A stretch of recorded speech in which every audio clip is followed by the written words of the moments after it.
Bugün Kürdistan'da tabela partisi konumuna gelen faşist AKP, MHP iktidarı 14 Mayıs'ta yapılan seçimleri kaybedeceğini anlamıştır.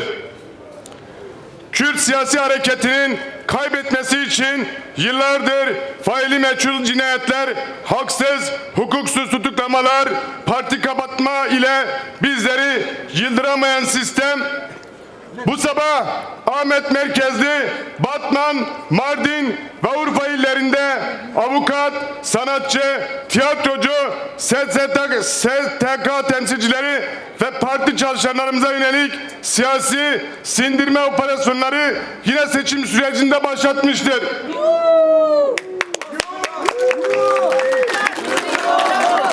Baskılar bizi yıldıramaz.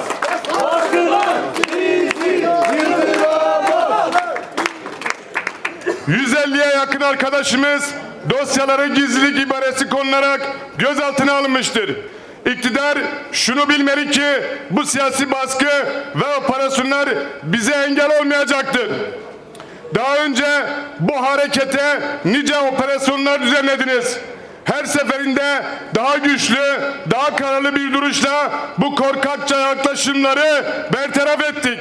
Bu faşist iktidara karşı duruşumuzda en ufak bir taviz vermeyeceğimizi halklarımıza söz veriyoruz.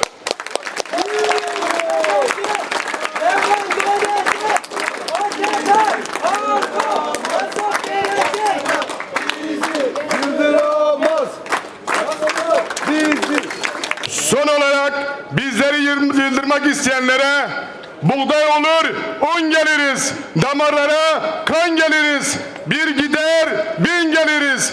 Durduramaz bunlar bizi. Mutlaka kazanacağız.